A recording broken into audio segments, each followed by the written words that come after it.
Hi and welcome.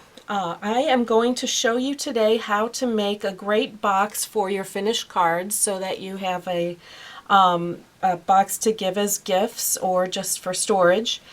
I have seen boxes like this shown before made with the envelope punch board, but I haven't quite seen the dimensions that I wanted yet, so I thought I'd make this video to show you that and also give you two lid options. I think hopefully you can see this one has a clear window sheet above the cards, and these cards are the standard size quarter sheet. They end up measuring 4 1/4 by 5 1/2, so that's the size I knew I would use a lot, and I wanted a good pattern for that. But anyway, this option would be with the clear window sheet lid so that you can see through and see your cards, and you can just tie it up with a pretty bow. Or I also have, and will show you today as an option, this great lid. And because these are made with our 80-pound cardstock, they're really nice and heavy, so you can stop saving your old Hallmark boxes or stationery boxes, what have you, because now I think you can see the possibilities are going to be endless to match what you've made to your box to make a nice set. So I have shown you in the past, just real quick, I had this out last fall, and I'll put the link to the blog post, a real simple envelope style pouch box, it's very similar to what we're doing today. The problem with this is there was a real simple way to just size up a thickness for the box, but the box and the envelope size is exactly the same. So with this box, I wanted some extra room for the cards to rattle around, and for the lid I wanted something different. I wanted a deeper base and a thinner lid. So I'm sorry I don't have a real good rule of thumb to follow for any size card, but since this is the card that we're concerned about the most, we'll do this size today, and maybe later I can do the note card size.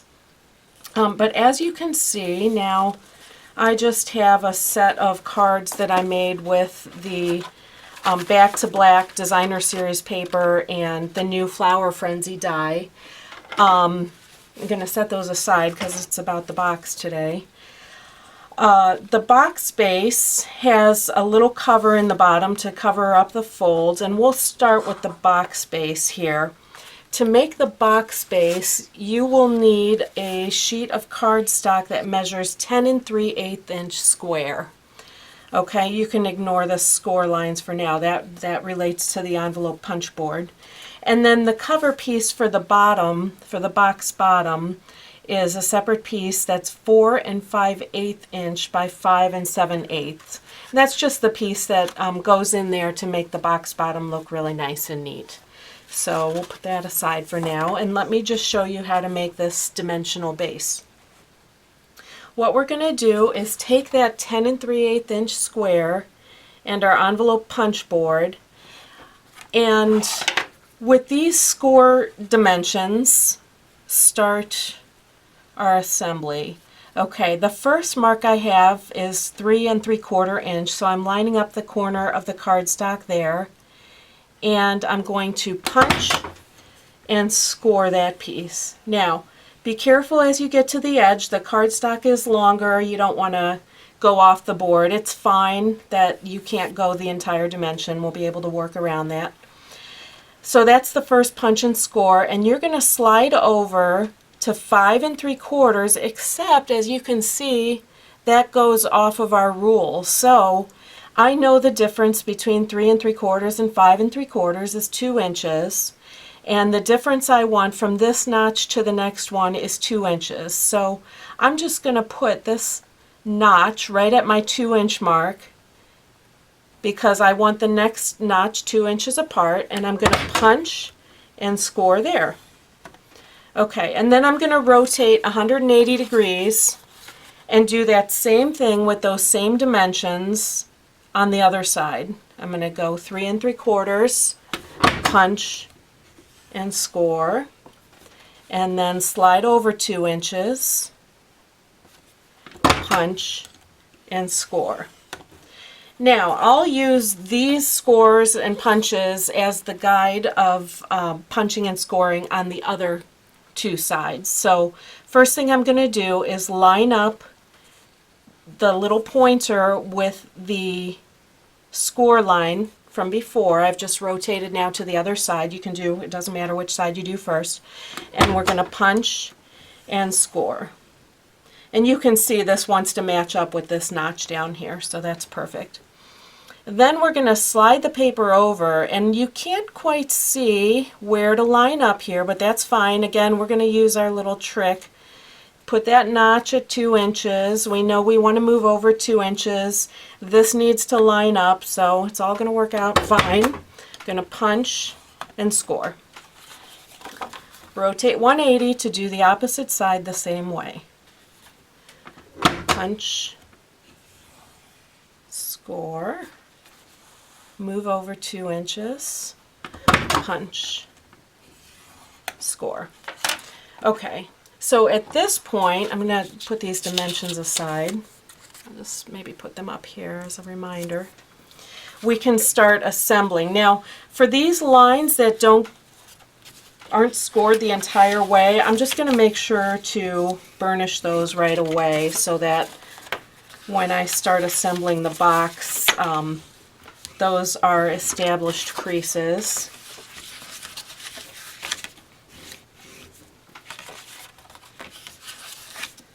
Okay, and then I'm going to take my snips at this point, and with the wider side pointing towards me, I'm going to just cut along those score lines to the horizontal score line, as you can see there. I'm going to turn around 180, do the other side as well. Again, the wider side pointing at me and cutting vertical to this horizontal crease. Okay, and now I'm going to start assembling. I'm going to start with the smaller end and just fold and fold again and force a crease here where there wasn't one.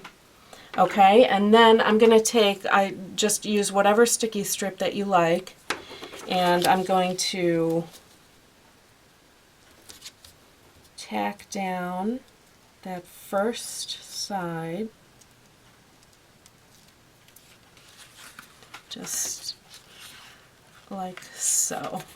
And that's the first side of your box. I'm also going to start putting sticky strip on these little wings here that are going to hold the sides together of the box. Okay, so I've got the one side done. I'm going to do the other side the exact same way. Fold on the score and then force a crease here that will go to the box bottom. And again, I'm going to tack that. Oops.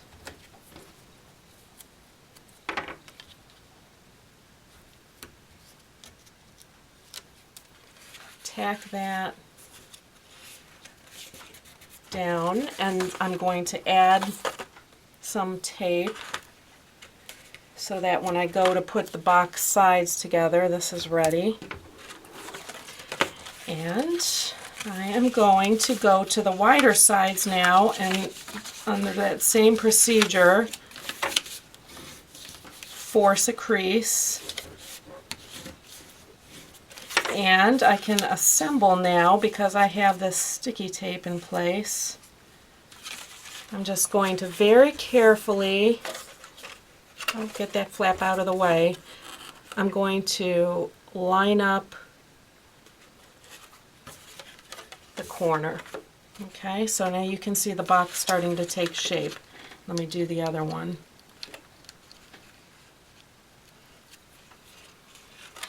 Again, with this flap out of the way, we're going to just carefully line up the corner, press it into place.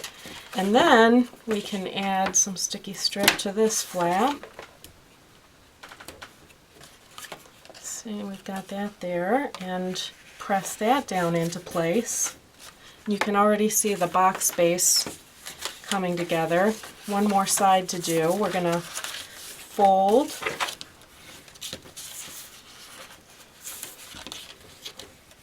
score there, put our sides together,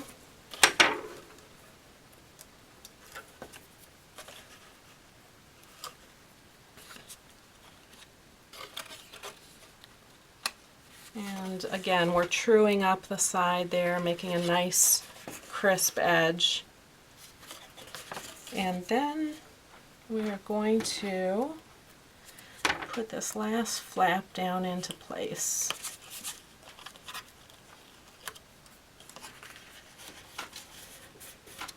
Okay, there's the box base. And like I said earlier, we have this cover piece to cover up the little triangles that don't look so neat down there. You'll just get some snail and stick that into place. The cover piece for the box bottom is 4 5/8 by 5 7/8. Okay, so that's the base. Now remember I said we have a choice of the window sheet lid or a heavy cardstock lid that you can decorate. So let me do this one first because it's so similar to what we just did. For the lid, you need to start with a 10-inch square. And I've got score marks here. Put this out of the way.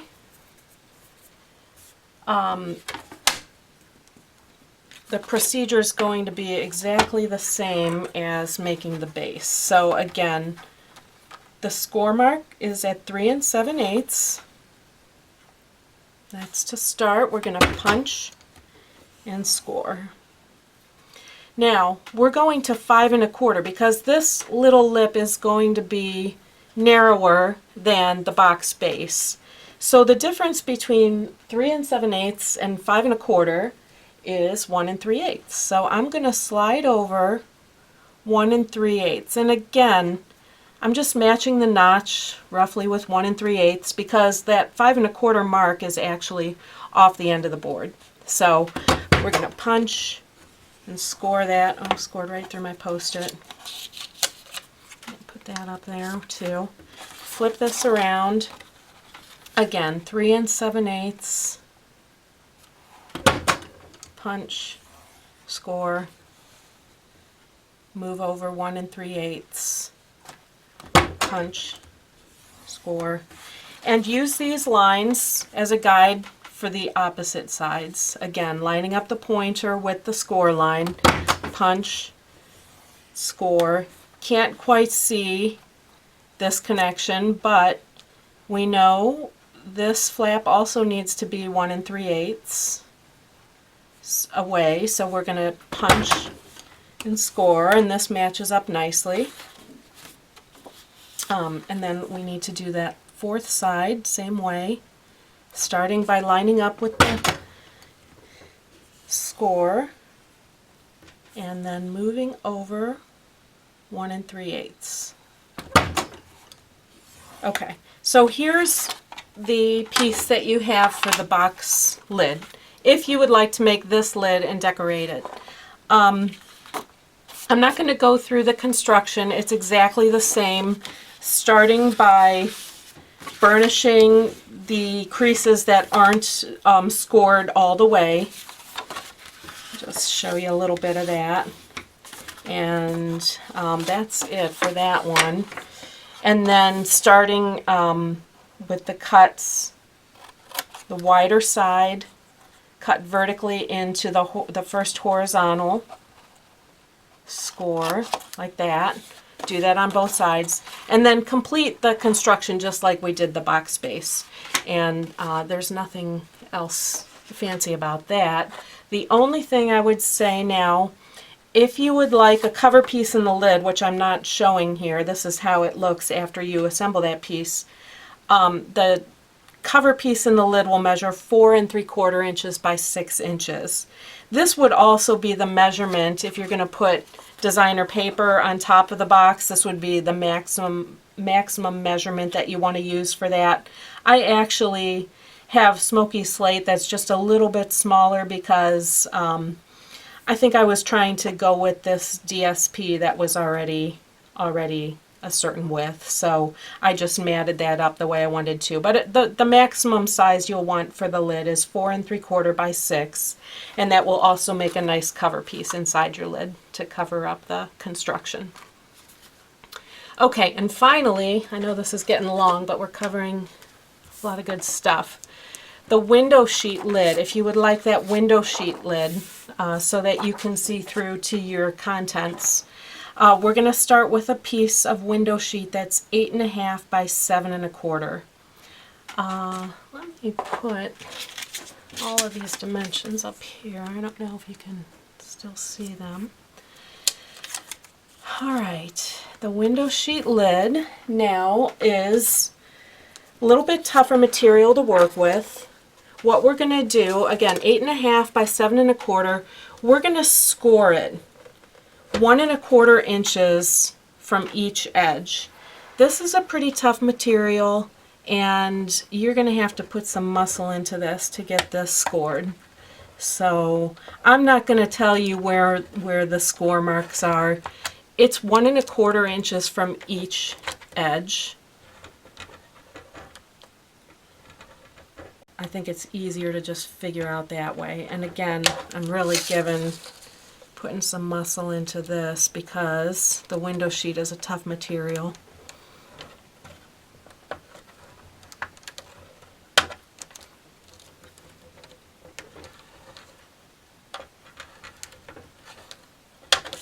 Okay, so I've got that pretty well scored. The other thing I'm going to do to make the corners nicely, I am going to, from my score line, I apologize, this is going to be hard to see. I'm going to use my grid paper here and mark points almost 3/4 of an inch from the score line, and I'll show you why. I'm just going, I've only got eighths marked here. I want about 11/16, so I'm going to put a little mark there. And then also on this end, almost 3/4 of an inch, going to 11/16.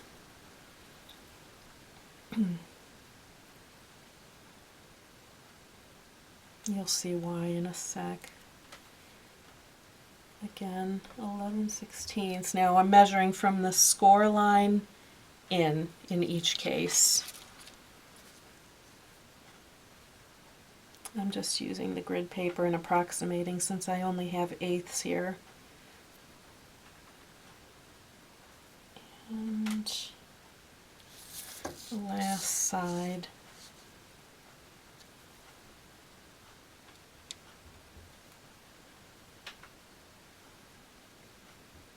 Okay, this is not going to be too exact, but again, 11/16 from the score line over in each case, and then I'm just going to nip off those corners. Doesn't have to be perfect, with scissors to create the corner treatment I want in the box.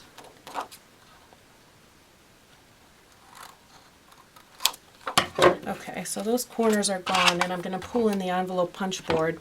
And I'm sure this is going to be hard to see, but you can line up the score coming this way and the score coming this way with the score guide and the score line, and just put that right into the envelope punch board and punch that.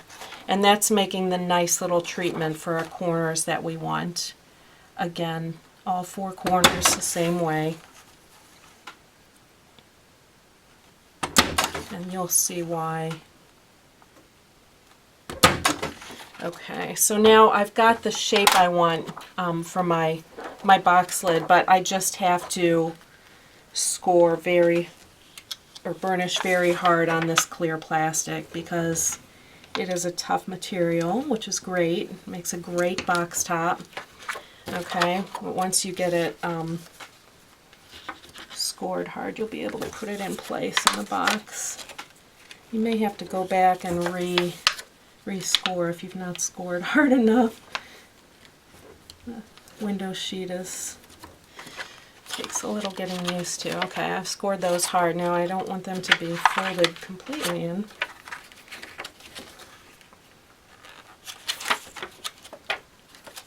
Okay, almost done here.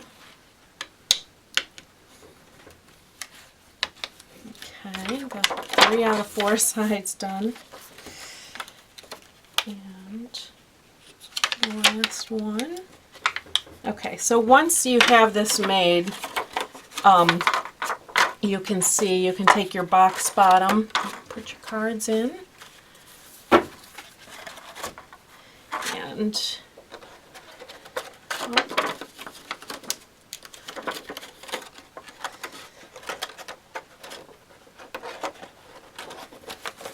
there you have a nice little clear lid. All right, so thanks for sticking with. I know this was long, but I hope you enjoyed that video. Thanks so much.